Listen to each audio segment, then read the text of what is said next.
everybody, and welcome back to another episode of the Male Perspective. I am your host, Lana Reid, and today, on this day, I have the pleasure of sitting down with a gentleman by the name of Marklyn Johnson. He is an author, speaker, and professional comedian out here making us laugh, stirring up some things, making us think about some things, and I am looking forward to spending some time with him today. But first and foremost, as I always do, sir, I take a quick moment to pause, say thank you to you for making time for me today. Time is a gift. We when we give it, we can't get it back. So I appreciate you making time to sit down and talk with me. And with that, sir, welcome to the show. Thank you so much. I really appreciate you giving me this opportunity to speak with you and kind of share my story. Awesome. Now, as I was running my mouth there, I saw this flat tire in the background. What is that? Fat Tire. That's a beer. Okay. It's one of my favorite beers of all time. Like, I lived in Minnesota for 9 years, and there were beers that don't cross the Mississippi. And that was Fat Tire. And when I came back to Jersey to visit, I go to the bar guy and I go, yo, you got Fat Tire? He goes, Fat Tire? The hell's Fat Tire? And I said, Fat Tire, it's a beer. He's like, nah, we don't get no beer over here. Then all of a sudden, they started bringing it over here when the company New Belgium got bigger. Okay. So I was like, yeah, I got Fat Tire now. So I put it up there. It's a little bit of a reminder. Also, if you look, you see that skull? With the hat on, right? Yeah, that's one of the logos for one of the beers, the Voodoo Ranger beer. Okay. So that's one of the beers I like as well. So, you know, the other stuff you see in the back are my old banners from my original podcast, Mr. The Rex Real Talk, some that other stuff, some commendations that I got for speaking and talking to kids and stuff of that nature. Okay, awesome. Well, let me get started here with some of the hats that you wear. I'm still looking at the background. Let me focus here. I'm one of the butterfly. All right, but let me start with some of the hats that you wear. And as I mentioned in the opening, you are an author, and you have a book out. Very interesting title. I like Black people, the good ones. Hopefully, I'm one of the good ones. But as we get started, kind of unpack that title, why you choose that one, what is that all about? During the uprise of the summer of 2020, but let me go back. The original title of the book was going to be called Racism: An Observation from Experience. When I got an editor, the editor said you might want to choose a better title because the minute you say racism, the people that need to read this book are going to shut down.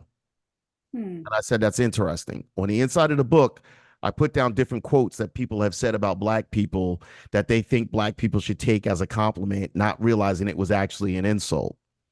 During the uprise of protesting across the country during the George Floyd situation, a local mayor one town away from me was on national TV and said, I like Black people, the good ones.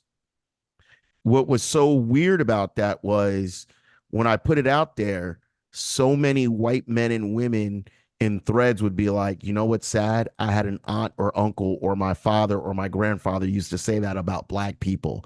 He's one of the good ones. And when we were talking earlier about things that are so indoctrinated, it's terms like that that people don't understand. You're basically saying you believe most Black people are bad, and I happen to be one of the good ones, which is weird because less than 1% of the Black community are criminals. Same way, less than 1% of the white community are criminals. But we don't ever tell white people, oh, you're one of the good ones, because white people want to be viewed as individuals. But unfortunately, Black people are looked at as monolithic. So if you and I are working someplace and I do something crazy, it reflects on you because you're the other Black person. Meanwhile, the job could have 5 white people. Steve messes up, but only Steve is looked up as the screw up. Michael, Sean, John, and Greg are all looked at as individuals. True. Now, when you explain this to people, they say, no, it's not like that. And it's like, have you ever been Black? Listen to the term. You're one of the good ones. That's what you say when you say, I think all Black people are bad, but you happen to be one of the good ones. And now That's the title of the book, because we're all good ones.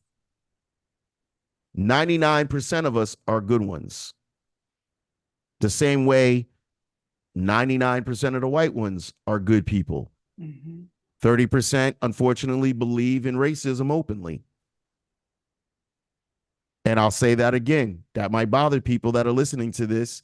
About 30% of white people in this country believe that black people should be slaves, and they subscribe to racism openly. And if that's a hard pill for you to swallow, imagine you just sharing your opinion and somebody calling you a nigger. True, true. You know, you mentioned a lot of stuff there. I kind of want to circle back and get into it. Sure. And just from my personal reflection, because you mentioned something that I grew up with. I grew up in predominantly white environments, went to all white schools. And one of the things that I would always hear growing up was, you know, Lana, well, you're black, but you're not really black. And at a young age, it would make me angry, but I didn't have the verbiage or the language to kind of express, you know, why does this upset me so much? But because you've learned how to articulate it better than me, how do you now manage to interact with white folks when they say things like that and say, hey. I'm honest tenfold. Most of my good friends are white people. I don't care. I'm very much get in where you fit in. The people that love you, the people that don't. There's not one of my white friends that I'll say I've ever treated them differently. We crack black and white jokes all the time because that's life. We're human beings. You know, like, yo, that's some white people shit. I say it openly. I don't care because they white people and they doing white people shit. Right? So as a comedian, so you didn't talk about it. One of the jokes I tell when I see a mixed array of people in the front row, I tell the white guy I feel safe because I know if an emergency happens, he's going to try and save me because he's got that hero complex. Yeah. You know, if there's a fire, he'll escort me out. He'll come back in and save somebody. My black friends would have ran out the room yelling, if you don't get your ass off the stage. You on your own. So the funny is the truth of that, right? And it's funny that you were saying how, you know, like they're saying you're not black, and you know what I mean. I've dated white girls that have said that to me. Well, you're not really black. And I'm like, no, I'm black because you dated me as a black guy. Thank you. Right? You didn't fetishize me because I appeared black. Yeah. You fetishized me because you've always wanted to be with a black man. Yeah. In your eyes, I was safe because I wasn't speaking in Ebonics. I wasn't dressing with my pants half off my ass. I didn't have a bunch of gold chains. True. I'm not disrespectful when I go out in public. So I'm so unalarming as a black man that you felt safe. You felt so safe that you actually insulted me by saying I'm not black. But yet and still, when I'm applying for a job, I'm black. When I get pulled over by the police, I'm black. I'm black. When I go to a doctor, I'm not a man, I'm a black man. Now, why is that important when it comes to medicine? Because our genetic makeup is drastically different. Yeah. Certain things like black men have a higher chance of getting colon cancer or prostate cancer. Yeah. Why? Because of our diets and our genetics. High blood pressure. Yeah. High blood pressure. Why? Because genetic PTSD. Constant stress hits us differently. True. Right? So I am black. I might not be the quote unquote, yo, bitch, come give me some ass. Like, excuse me for free saying it on the show. I might not say that. I might not be the yo, ma, what's good? It don't even sound right coming out of my voice. But I'm black. I'm still black. We're not a monolith. I mean, you know, we have, but I want to go back to what you just mentioned, because I think sometimes, and that's the painful part of being black, sometimes we have friends in our circle that are white and we miss all of the signs. And you talked about this relationship that you were in, romantic. In hindsight, did you can you say you missed some signs that she might have had Well, when you grow up around, so here's the thing, and this is part of the reason why I'm trying to also turn this into a one-man show and bring it out to the world. And you probably experienced this yourself, when you want to get along with people, and sometimes you're just finding the people that allow you to be yourself to some degree, you okay. kind of let a lot of shit fly. Gotcha. Okay. You know what I mean? So, Gotcha. like, and I use this expression. My friend Bill, that I love, and I told you his nephew calls me uncle. Mm-hmm. He might do something that another black person might say, yo, your boy's racist, right? But in my mind, I might have given him a pass because I'm like, when I was out of town, he checked on my father. So if he's racist, he can only be but so much, Mm-hmm. because he was going in my dad's home, checking in on him, helping him out when he could. You see what I'm saying? There's levels to this. Yeah. And so we as people discover that it's almost like those are our white people. Those are our Asian people. Those are our, whatever. We let certain things slide because we become so accustomed to how they are. And sometimes they've never been put in a position to really present themselves in a bad way. Okay. I found out quickly how indoctrinated so many of these white people I grew up around with were racist when I started speaking about on racism, and I became the bad black guy, the bad one instead of the good one. And they have been your friends all the time. Maybe not all of them were friends, but they were associates that I used to be able to say hello to. Okay. Then all of a sudden I became this person that's like, oh, he's a racist and he's a race baiter. And it's funny. There's a friend of mine who says he gets a kick out of it when people call me a racist and they don't realize him and I are friends. And he's a Trump supporter. And he told me flat out, he said, listen, I make $50,000 a year when Trump was in office. I made $15,000 when Obama was in office. It's a numbers game for me. Okay. And here's the reality. For a lot of Trump supporters, it really is. Yeah. Because when you get into the conversation, they can discuss the money. Yeah. But it's not about the money when they're not saying it. Like, he literally sent me a thing and he said, I made $50,000 a year with him in office.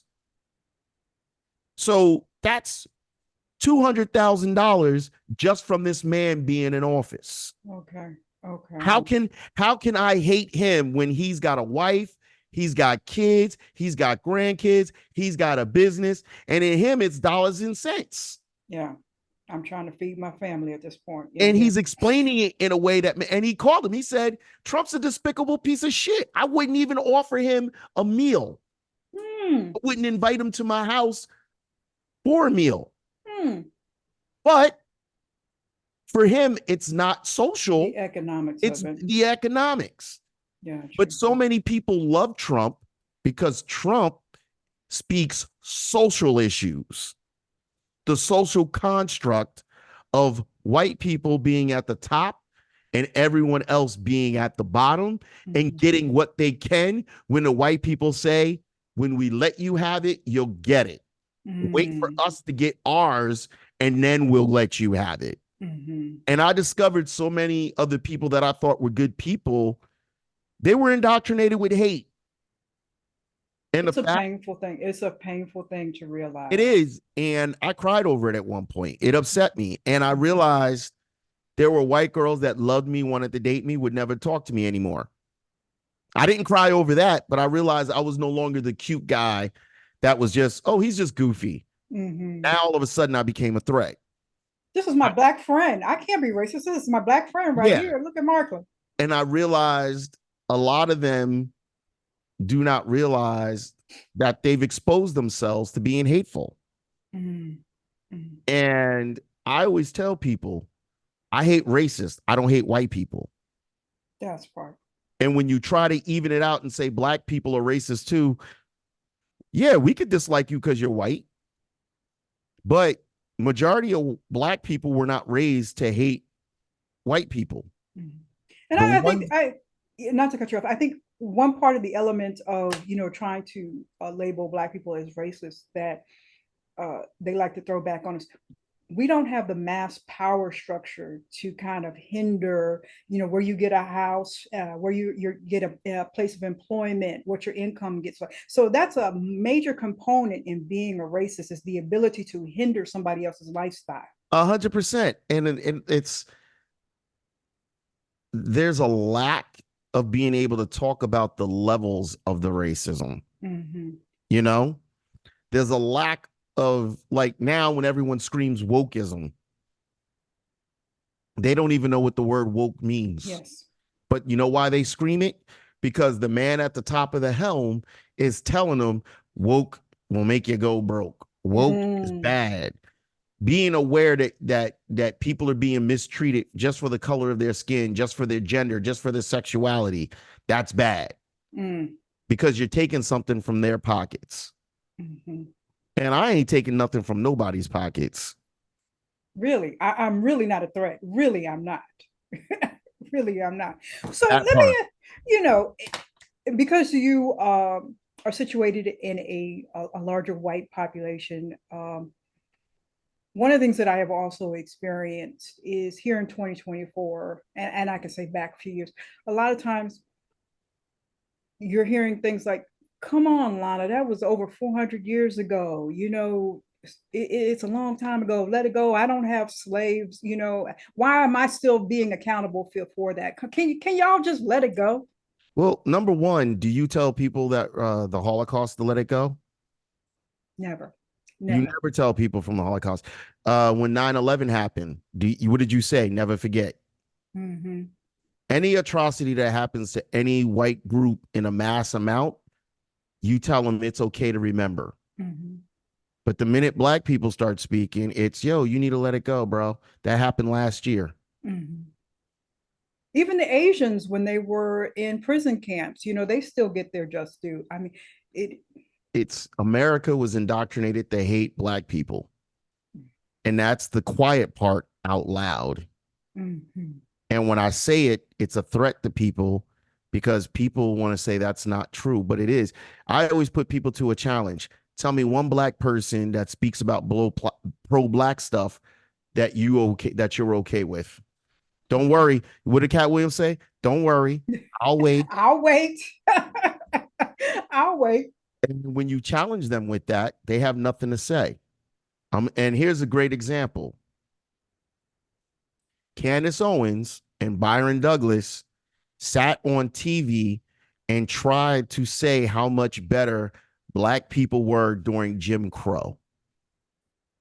They tried to make that equivalence because the more they say it out loud, if somebody brings back certain policies from that era, no one's going to blink an eye. Because now white people will say, yeah, well, black people did great during Jim Crow. So it couldn't have been all that bad. Well, let's have a conversation about Jim Crow. Really? Did you know in Jim Crow era, if I looked at you in your eye, you could kill me because you were white and I was black. And as a white man, as a black man, I should never feel that I'm equal enough to look at you in your face. Mm-hmm. Did you know if I correct you, you could kill me? Mm-hmm. Did you know the mere thought that I even said hello to a white woman, you could kill me? Do you realize during Jim Crow, you could just get drunk one night and say, I feel like killing black people. And you could do it and get away with it. Mm-hmm. But they don't want to talk about that because, well, we don't do it anymore. Okay. But when you start saying that black people did great during Jim Crow, you're trying to talk positive about anything during that era. There was nothing positive about that era. And it goes deeper than just killing people. Mm-hmm. It goes to, you could take away their entire livelihood. That's how you got the loss of so many black cities and towns that were doing well. Yeah.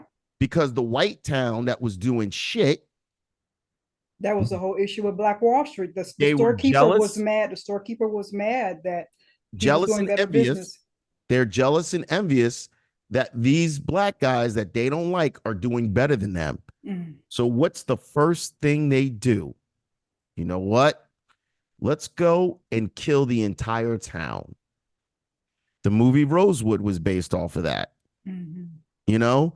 And if you listen to some of the dialogue, and it might be extreme, some of the white people were mad just because he had a piano in his house. And the one guy said, "Can you play the piano?" He goes, "No, but how dare that nigga have a piano in his house?"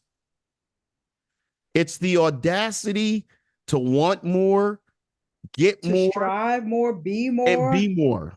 And then when they achieve it, how did he achieve that when all the decks are stacked against him or her?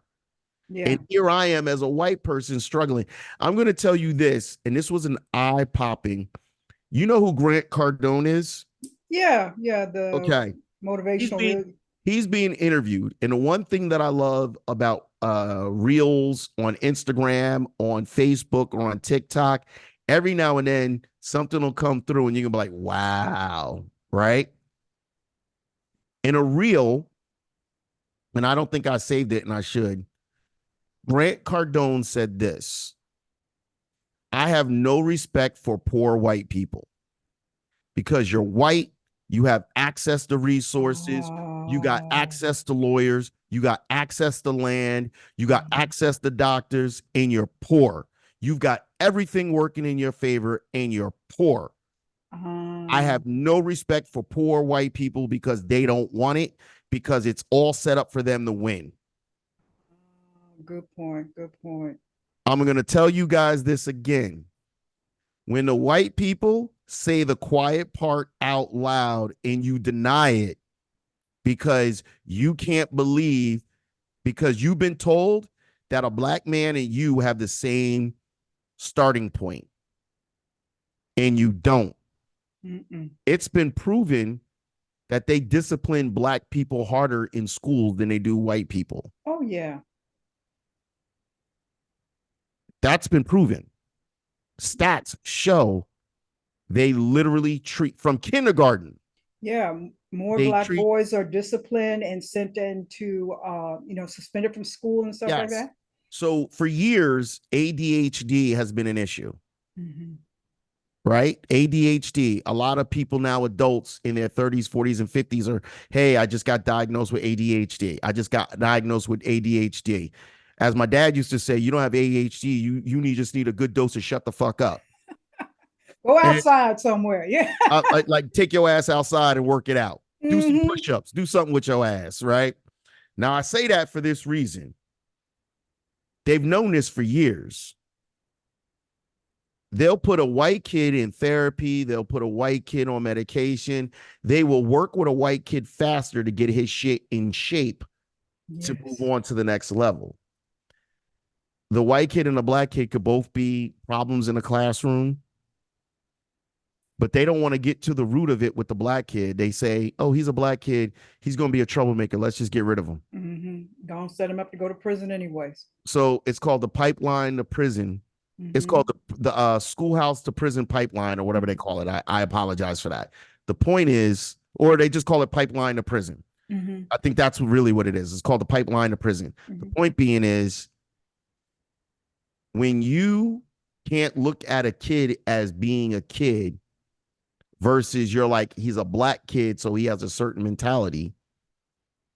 And you got to realize, if you're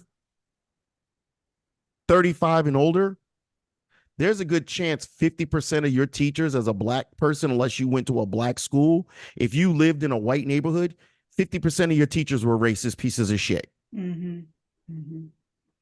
Yeah, the 50%. messaging, yes. 50%. They looked at you different. And the black kids that were smart, that were able to move, and people are like, "Well, look at him." Well, maybe he learned how to keep quiet because that's just who he is. He's a quiet. There's a guy that I went to school with who he helped produce the movie for Tupac, All Eyes on Me. Okay. Smart guy. He never got in trouble. Very smart guy. He never got in trouble. But what I say is, a lot of black people, and I wrote it in a book, a lot of black parents taught their kids, if you're from the 70s, shut up and get along. Your life depends on it. I don't want to see you die. I don't want to see anything bad happen to you. We might have lost a family member during civil rights, the war on drugs, or just in general because you spoke out. Mm-hmm. And majority of us will, because we just want to raise our family. Yeah, we're just trying to get home and just get out the door and come back home. And that generation that you're speaking that raised us, they're coming from the historical instances of Emmett Till. Like all he did was look and whistle, and he lost his life. So when you're constantly coming from elders who are like, anything, you could lose your life for anything. So what does that do to the white person? That automatically tells the white person, listen, they know. We don't have to say it. Mm-hmm. They know. Ingrained. So now when the black person does speak out, well, he's the troublemaker. Mm-hmm. And I've had people say that to me. He's the troublemaker. I'm like, what trouble am I making? I'm not even telling people. Good trouble. I'm like, I didn't even tell people to march. I'm just telling people to think. We experience shit differently. Mm-hmm. And there's nothing wrong with that. But stop thinking. And the most perplexing thing is white people who never experienced racism think they know more about racism than the black people that experience it. Mm-hmm. What did DeSantis say? Oh, slavery was good for black folks. They learned a lot. You're a woman. And I don't know how old you are, but you and I are probably around the same age. 55. Just turned 55. Okay. So we're around the same age. Mm-hmm. Imagine me telling you how it's like to be a 55-year-old black woman. Imagine you came to me and told me something that's going on, and it's only something a 55-year-old black woman knows and experience. Mm-hmm. And I'm like, what are you talking about? You don't know shit. I'm a 51-year-old black man going on 52. I know more about 55-year-old black women than you. Brother, please. Exactly. And the thing is, white people don't tell you that they know more about racism. They project it and present it that they do. Mm-hmm. You see what I'm saying? It's an ingrained sense of entitlement, and it's only a select few who seem to be able to peel back the layers and say, "Hey, we're wrong. We're very wrong." There are, and I'll say this because we were talking about the romantic thing earlier. I've dated more white girls than I have black women. I date I'm a dog. I date whatever the hell you like me, I like you, we're good. Mm-hmm. I've dated more white women. Mm-hmm. There are more white women now who will admit it, but they still will never be seen having sex, touching, or going around a black man in 2024. In a romantic sense, because it's still part of the judgment of having a black man on your arm. In 2024. It's still the judgment. So I tell this joke all the time, and it's not a joke. It's a real honest to God observation. During your dating years in high school and your dating years in college, you didn't want nothing but Mandingo and Latin penis. Mm. You wanted Juan and Tupac, right? Then your parents got on you about having a family. You went out and found Michael, and Michael was tolerable. He made you feel good about yourself. He made you feel good about having a family. He spoke all the good stuff. Mm-hmm. You and Michael have been married for 20 years. You have 2.3 kids. You have a nice house, nice cars, go on nice vacations. But Michael starts screwing the lady next door. Mm. So now you and Michael divorce, right? Mm-hmm. So now you ain't going to have no more kids. You've already taken care of that. You've already done the family thing. You've done the marriage thing. Now the only thing you'll have sex with and date is black and Latin men. Why? Because that's all you wanted. But you knew you couldn't bring it home to daddy. It wasn't socially acceptable, yeah. And the thing is, your mom might have known because your mom might have had the fever for the flavor. But mom did her job because you weren't regular white folks. You were middle-class white folks. Mm. Dad might have had a fancy Buick every 2 years. When you was ready to buy your home, dad might have had $300 or $400 saved up to kind of loan you and your new husband. Mm. When you divorced, Dad had a little bit of money to help buy your husband out so that you could, continue to live the lifestyle you were in. Mm-hmm. So mom pulls you to the side and says, listen, you don't want to bring one of them darkies home. Your dad ain't going to appreciate it. And mom can say that to the daughter. Daddy can't, because dad doesn't want to come out of most white men don't want to come out their face and ever appear to be racist as shit. Yeah. Some do. Some don't care. Some will tell them, don't ever bring him to my house. Yeah. But Remember Jungle Fever? When he found out that she was messing around with a black guy, he said, you could have had sex with an Irishman. You could have had sex with a Jew. He named everything. And he said, but you had to go and fuck a nigga. Now, I tell people this to tell you, it's not life imitating art. It's art imitating life at the extreme. There is a reality that you have to, and I implore people, stop thinking that you know the black life better than black people do. You'll never understand what is. We could tell you the stories. We can share our truth. We can cry. We can be angry. There's a video that came out. LeVar Burton and Larry Fishburne having a conversation.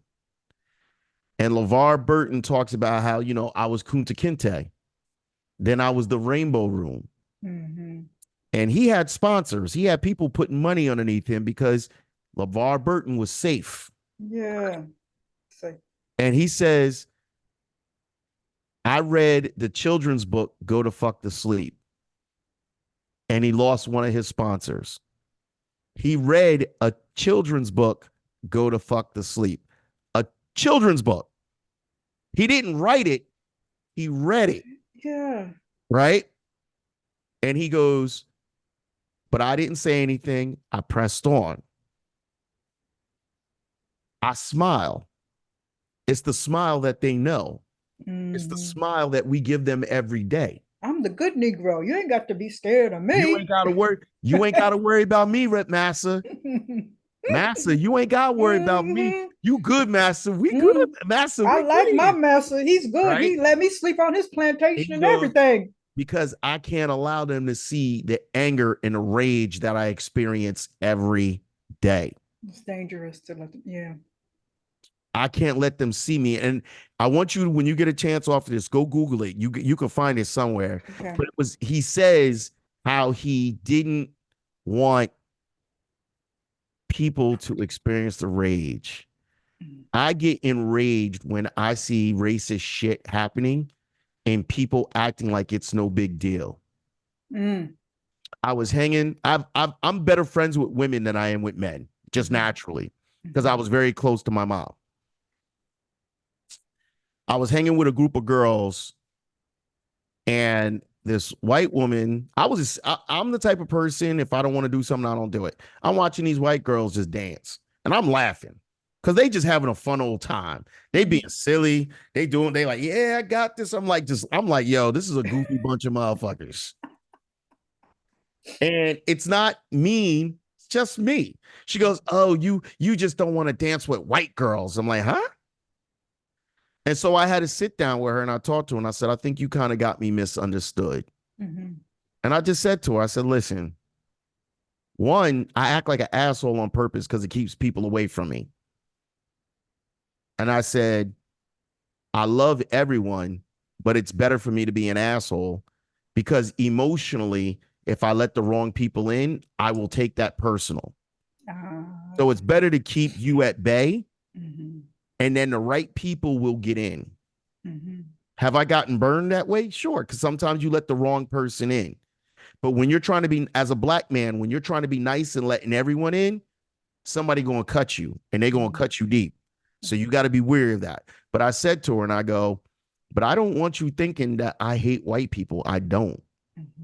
And I go, but you need to understand, and this girl was from Ireland or wherever, and I go, you need to understand that black people experience this world a lot different than what you think. True.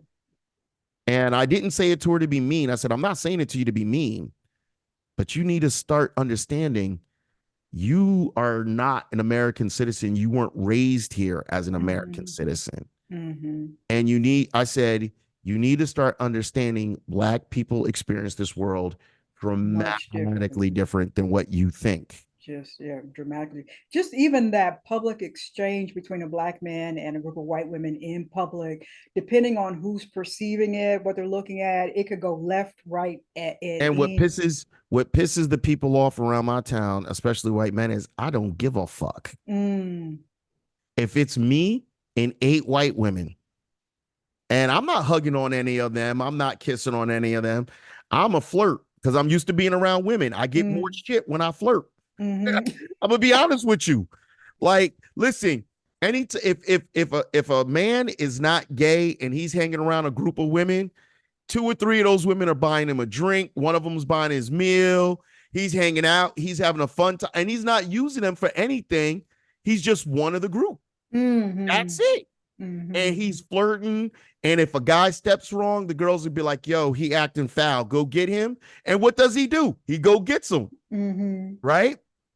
I just have fun. I just enjoy people. And women have more fun at being out than men do. Men want to talk finances. Men want to talk sports. Women want to talk shit. You fit right in. And I talk shit. I have fun. We get a little political. We get a little social. We talk about TV shows. I have fun because women love to talk shit. Right? I mean, let's be honest. And I'm not judging women, but I love talking shit. Like I do. So being that way and being around a lot of white women, that's how I was able to see the skeptical looks on men's faces, because they'd be like, he's always around white women, blah, blah, blah, blah. And I'm like, well, first of all, I'm around women in general. Period. Yeah. If there's a Black woman around and she wants me to be around, bring me around. Let me do some dirt. Because I'll talk shit right along with them. I don't care. But we do experience this world so dramatically different. Yes. Yes. And our story is not to be taken lightly. And that's why I wrote the book.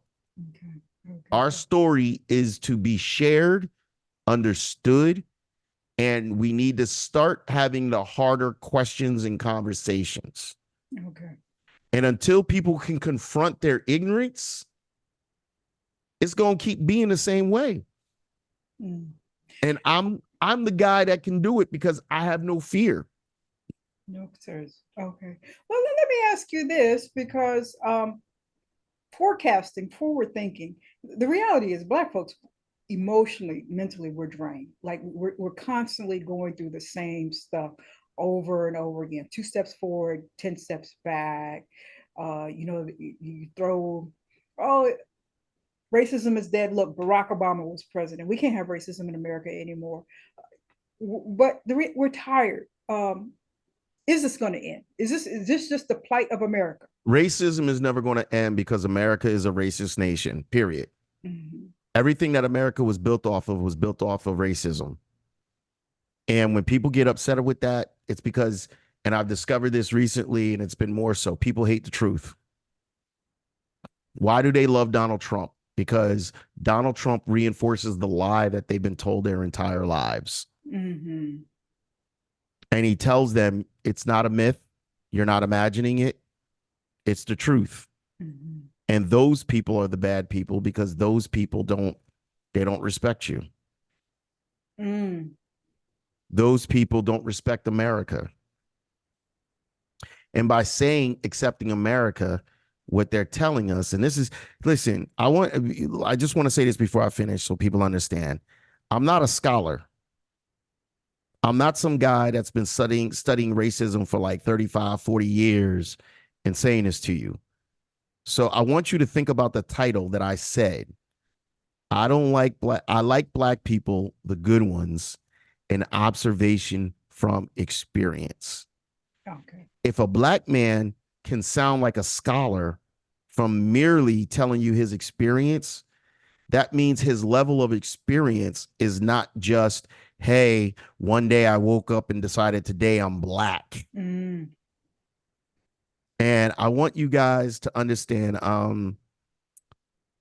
there's a movie from the 80s called Soul Man. This white guy played by Thomas Howell or Powell, something like that. He couldn't get into Harvard as a white guy. His Yep. friend invented a pill that tans his skin. He tanned his skin and he naturally had curly hair, right? He tanned his skin so much that he looked black. He applied to get in as a black guy and got in. And Harvard is up in Boston area. Yeah. So when he first applied for to move into the apartment, the gentleman that rented him the place was like, "Oh shit, I didn't know I rented to a black guy." Right? I remember that. Yeah. And he said something to the white guy, and they totally oblivious to it because the white guy still sees him as white. But the guy renting him the apartment, the owner of the apartment, was saying some wild shit to him. Right? So now all of a sudden, as he's progressing and going to school and interacting with people, the white guys are saying wild ass racist jokes around him. And they turn on and be like, "Yo, no offense, it's just a joke," right? They didn't realize he was white because his skin, the tan was so dark, and he ended up falling in love with a black woman, but he ended up messing around with a white woman, all kinds of crazy shit. At the end of the movie, he comes clean about being white. He stops taking the pill, comes back, he's purely white. He writes something about like being, black and all his experiences. James Earl Jones, who's the professor, goes, "I guess you learned a lot about being black." And he goes, "No, not really." He said, "Because really, if you think about it, at any point, I could have stopped." Good point. And he said, "You can't." And that's the part. So what I do is I love being able to use the power of messages that are put in movies, and not just recent movies, but older movies. Like I had to do a speech for Juneteenth, and I went back and watched the original Roots, and I'm like, I heard the word nigga so much, I had PTSD. Yeah. I was like, I went into work the next day. I was like, "Go ahead, Tom. Just put the word N and I together." I'm ready. I'm ready. Tom was like, good night. I was like, "Go ahead, Tom. I got something for you." I'm ready. And the reason why I say that is people need to understand that the racism we talk about has been told to you for years. You've ignored it. Because your life was made comfortable believing that black people, Asian people, gay people, trans people, who are 1% of the country, gays and trans are 1% of the country, people freaking out about them. It's weird. It's absolutely weird to even think about the fact that they're freaking out about it. Right? But my point is, like the guy said, I could stop being black anytime I wanted to. You can't. And the look on James Earl Jones' face was like, holy shit. Light bulb, yeah. He got it. Not James Earl Jones got it. He got it. He understood, I'll never understand that person's plight because I'm not them. Yeah. And I will always be able to turn it off. Go back to being my privileged self. I could easily stop talking about racism. Easily. It's not hard. Just don't talk about it anymore. Right? Oh, see, he returned back to his good self.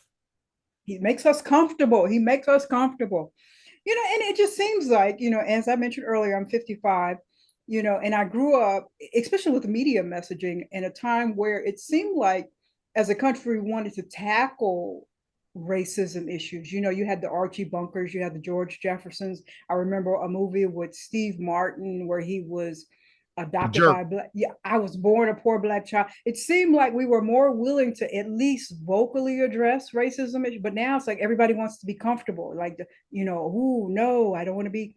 I don't want to talk about this racism. I don't want to address it. It's just You seems know like we're what was the reversing. amazing thing? They humanized Archie Bunker and George Jefferson. Um, they didn't like each other because they're from that era, right?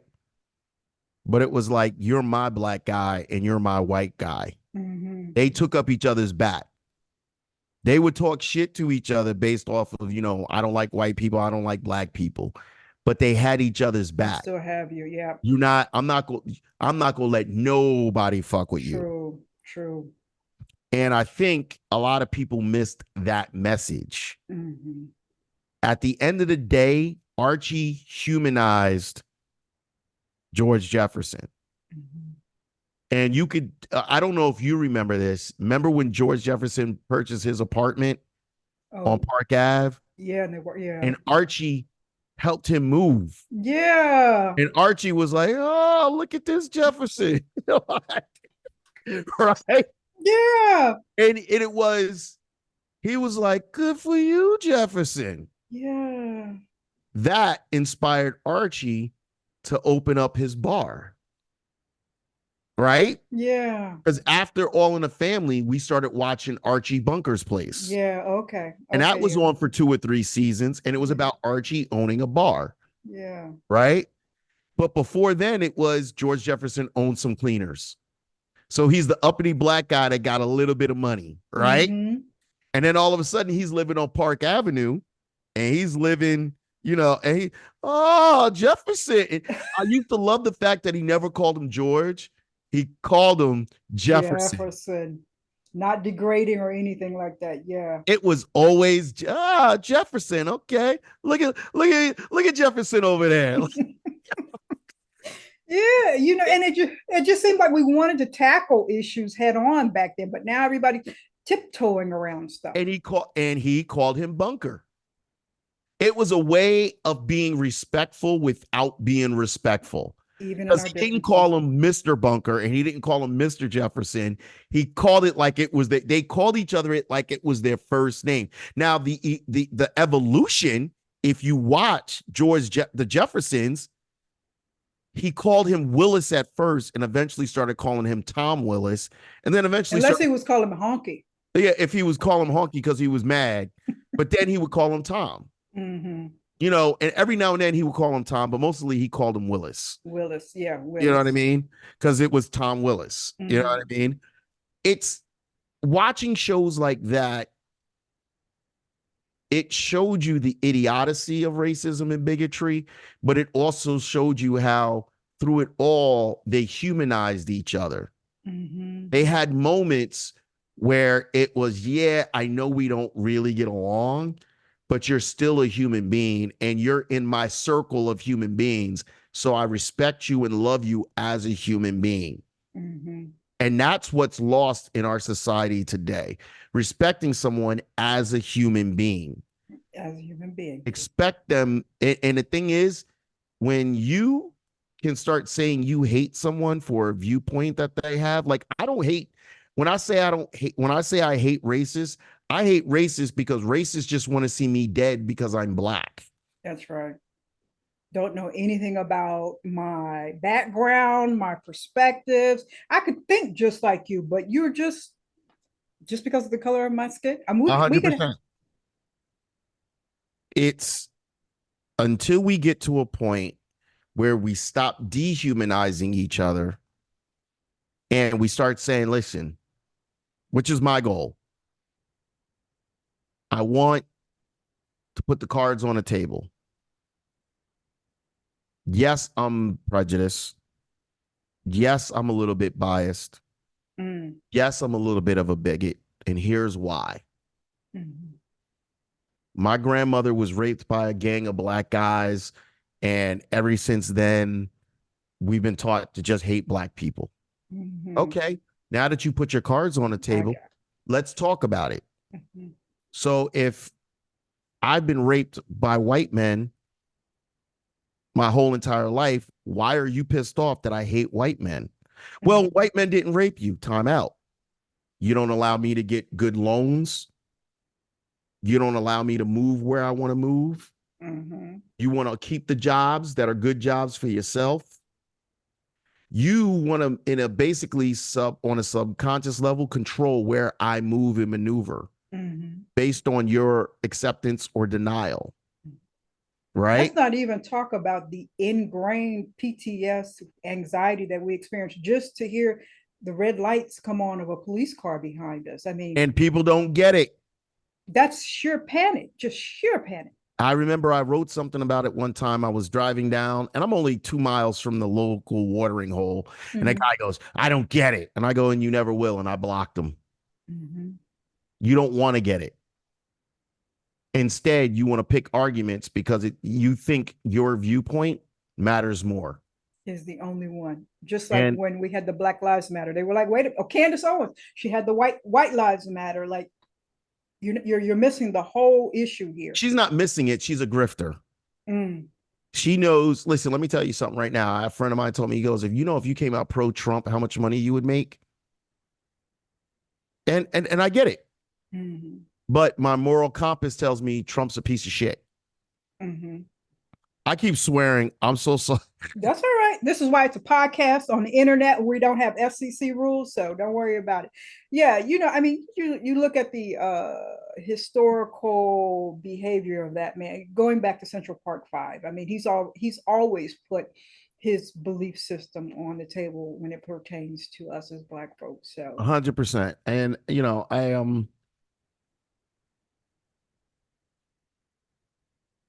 I honestly tell people this. I had a conversation with my friend, the friend I told you that made $25,000 with Trump in office. And I told him, dude, if I was making $5 million a year, I'd vote for Trump.